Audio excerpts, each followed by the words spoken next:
नमस्कार दोस्तों। Know about investment channel में आपका फिर से एक बार स्वागत है। दोस्तों, आईआरएफसी इस कंपनी के ऊपर आप लोगों ने बहुत दिनों से मेरे से बोला कि सर इसके ऊपर कोई वीडियो बनाइए, हम लोग इन्वेस्ट करना चाहते हैं। और बहुतों ने तो ये भी बताया कि हमने तो यहाँ पर ले रखा है स्टॉक को, अब क्या इसको होल्ड करना चाहिए, क्या इस स्टॉक के लिए, एक कंपनी के लिए अच्छे दिन आ सकते हैं। तो इसी के ऊपर आज का ये वीडियो है। वीडियो लास्ट तक ज़रूर से देखिएगा। और अगर अपने अभी तक चैनल को सब्सक्राइब नहीं किया तो चैनल को जल्दी से सब्सक्राइब कीजिए, नोटिफिकेशन आइकन को प्रेस कीजिए और जुड़े रहिए नो अबाउट इन्वेस्टमेंट चैनल के साथ। दोस्तों, आईआरएफसी की बात करें, आईआरएफसी एक रेलवे से जुड़ी हुई कंपनी है जो रेलवे को फाइनेंस करती है। यानी कि आप देखेंगे कि अगर आप पर्सनली कोई किसी लैंडिंग कंपनी से पर्सनली कोई लोन वगैरह लेते हैं तो उसको पर्सनल फाइनेंस कहते हैं। और ये जो आईआरएफसी कंपनी है, ये रेलवे को फाइनेंस करती है। यानी कि रेलवे को अगर किसी प्रकार की कोई पैसे की ज़रूरत होती है तो ये उस कंपनी मतलब ये कंपनी रेलवे को पैसे देती है एज ए फाइनेंस प्रोसेस। तो इस कंपनी का जो इनकम होता है वो रेलवे से ही आता है। साथ ही साथ अगर आप देखें इस कंपनी के ऊपर अगर आप नज़र रखते हैं तो आपको ये भी पता होगा कि हाल फिलहाल में ही इस कंपनी का लिस्टिंग हुआ है। और 26 रुपये के आसपास कंपनी का जो इशू प्राइस था वो 26 रुपये के आसपास का था। और स्टॉक आपको 25 रुपया 25 पैसा एनएससी के ऊपर क्लोजिंग प्राइस 29 जून 2021 को दिखाता हुआ नजर आएगा। और स्टॉक की बात करें, स्टॉक के अंदर अचानक से आज एक बार तेज़ी आती हुई दिखी हम लोगों को लगभग दोपहर के 2 बजे के आसपास को। तो क्यों ये तेज़ी आई ये भी आपको बताऊंगा। तो दोस्तों, अगर आप देखिए ये तेज़ी आने के पीछे की जो सबसे बड़ा रीज़न है वो है कंपनी का Q4 का रिज़ल्ट। कंपनी के Q4 का रिज़ल्ट आज आया और जो रिज़ल्ट के ऊपर अगर आप देखेंगे तो 126% का ग्रोथ आपको यानी कि उछाल आपको देखने को मिलेगी। IRFC Q4 net profit rise 126% to जो यहाँ पर इनका कितना प्रॉफिट हुआ है 1482 करोड़ का। तो आप समझ ही सकते होंगे 1482 करोड़ का कंपनी का एक क्वार्टर के अंदर प्रॉफिट होता है। तो सर आप समझ ही गए होंगे कि कोई छोटी मोटी कंपनी नहीं है और कंपनी का जो कामकाज है वो भी छोटा मोटा नहीं है। तो सर वीडियो अगर अच्छे लगते हैं तो वीडियो को लाइक ज़रूर से कीजिएगा, आप लोग भूल जाते हैं, और चैनल को सब्सक्राइब भी ज़रूर से कीजिएगा। तो यहाँ पर और एक चीज़ देखेंगे दोस्तों, आज अगर आप एनएससी के ऊपर कारोबार की स्थिति देखेंगे तो आप देख पाएंगे अच्छी खासी यहाँ पर क्वांटिटी ट्रेडिंग होती हुई दिखी है। और अगर आप देखेंगे लगभग लगभग यहाँ पर 30% के आसपास की डिलीवरी उठाई गई है, 30% के आसपास की डिलीवरी। तो दोस्तों, आईआरएफसी जैसे स्टॉक के ऊपर 30% की डिलीवरी अगर आप देखें अमूमन उठ जाता है, कोई दिक्कत की बात नहीं है। लेकिन आज की यहाँ पर जो डिलीवरेबल क्वांटिटी अगर आप देखेंगे तो उसको परसेंटेज में नहीं सर, यहाँ पर आपको डिलीवरेबल क्वांटिटी आपको देखना होगा कि कितने स्टॉक की यहाँ पर आपको डिलीवरी उठाई गई देखने को मिली है। तो सर वो यहाँ पर अगर आप देखेंगे बहुत ही ज़्यादा लगभग 3 करोड़ के आसपास की डिलीवरी उठाई गई है। तो यहाँ पर आपको और एक चीज़ दिखाना चाहूँगा दोस्तों, आज जो ये Q4 का रिजल्ट आया उसके साथ आपको कोई एडिशनल डिविडेंड नहीं मिला है। यहाँ पर अगर आप देखेंगे, अगर आप पढ़ेंगे तो आपको देखने को मिलेगा the board of director have recommended no final dividend beyond the interim dividend of ₹1.05 per equity share, जो कि 13 फरवरी 2021 को ही यहाँ पर कंपनी ने दिया था। उसके अलावा कोई फाइनल डिविडेंड का अनाउंस नहीं किया है। हो सकता है बाद में आए, कंपनी अच्छी खासी डिविडेंड देती है, डिविडेंड के लिए भी बहुत से लोगों ने यहाँ पर निवेश किया है।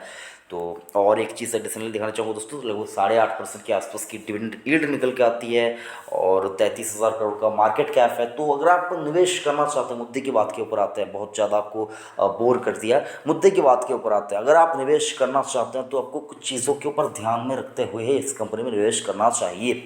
ये कंपनी अगर आप देखिए, ऐसा नहीं कि आपको एक मैजिक रिटर्न आपको कुछ ही दिनों के अंदर अंदर दिया जाएगा।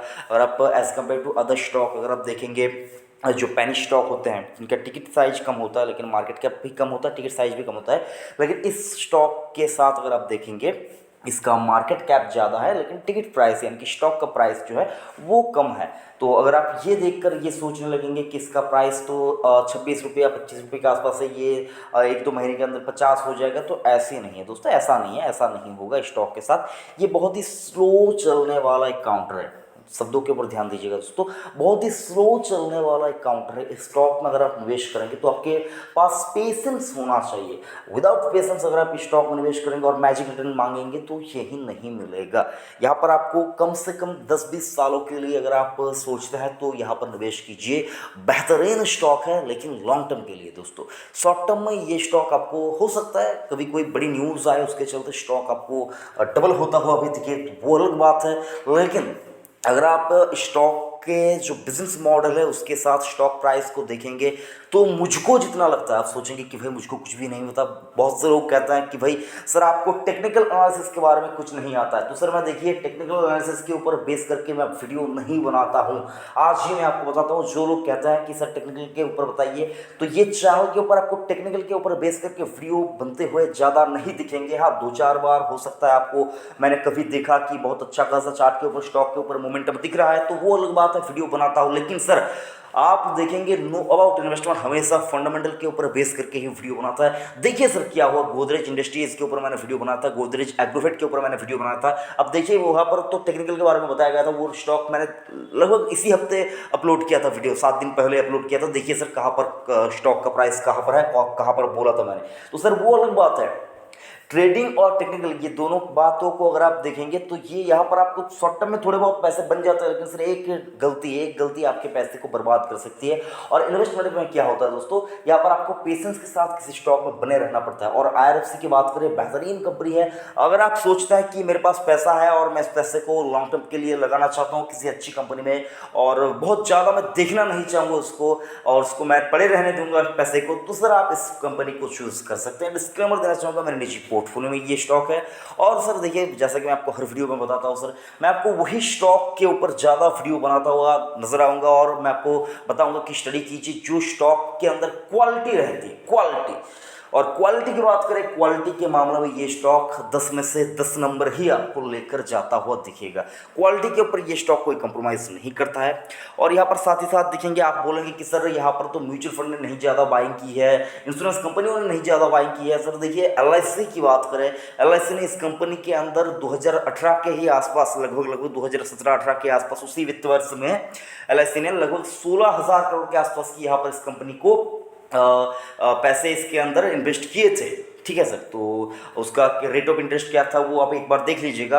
और अगर आप यहाँ पर देखेंगे शेयर होल्डिंग पैटर्न देखने जाएंगे तो सर यहाँ पर आपको देखने को मिलेगा सर, यहाँ पर तो LIC का नाम ही नहीं है। जी हाँ, तो वो जो है सर वो यहाँ पर आपको LIC ने एक प्रकार का लोन ही यहाँ पर दिया है लगभग इस कंपनी को, तो इस वजह से आपको देखने को नहीं मिल रहा है। लेकिन LIC का यहाँ पर पैसा इस कंपनी को दिया हुआ है। आप अगर देखेंगे, गूगल करेंगे तो आपको पता चल जाएगा। तो पुरानी न्यूज़ है इसलिए हो सकता है आपको नहीं मिल रही है। और यहाँ पर देखेंगे सरकार के पास ही इतनी ज़्यादा हिस्सेदारी है। सरकार ने अभी तक अगर देखिए लगभग 13-14% का ही यहाँ पर हिस्सेदारी है जिसके ऊपर IPO उन्होंने लेके आए थे सरकार ने। तो सर सरकार के पास 86% के आसपास की हिस्सेदारी है। तो सर जब सरकार उस स्टेक को बेचेगी धीरे धीरे, तभी जाकर म्यूचुअल फंड और जो NBFCs है और फॉरेन इन्वेस्टर है, साथ ही साथ इंश्योरेंस कंपनी है, वो उसको परचेज कर पाएंगे। सर बेचने वाला तो कोई चाहिए सामने खरीदने के लिए। तो सर कोई यहाँ पर बेचने को तैयार नहीं है स्टॉक को। जो ले रहा है सर वो अपने पास होल्ड कर रहा है, जो ले रहा है वो होल्ड कर रहा है। लेकिन सर अगर आप देखिए जो सेबी की गाइडलाइंस है कि 75% के नीचे की हिस्सेदारी होनी चाहिए, तो सर वो हो जाए, अगर होती है तो सर अगर आप देखेंगे यहाँ पर भी जो सरकार की हिस्सेदारी है वो कम होती हुई दिखेगी। तो वहाँ पर आपको बाकी के जो अदर प्लेयर्स हैं स्टॉक मार्केट के अंदर, उनको भी ये स्टॉक को बाय करने का मौका मिलेगा।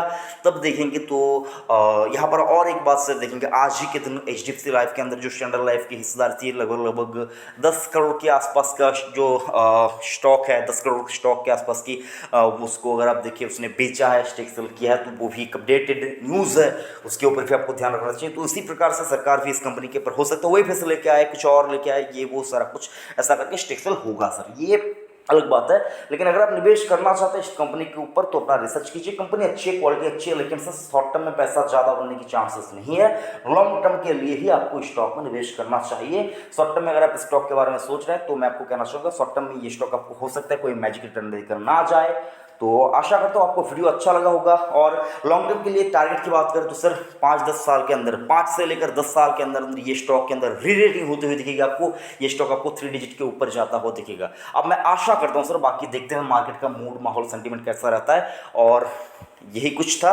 वीडियो अच्छा लगा तो लाइक करना, बेकार लगे तो डिसलाइक कीजिए, और अगर आपने चैनल को सब्सक्राइब नहीं किया तो चैनल को जल्दी से सब्सक्राइब कीजिए। Thank you. जय हिंद।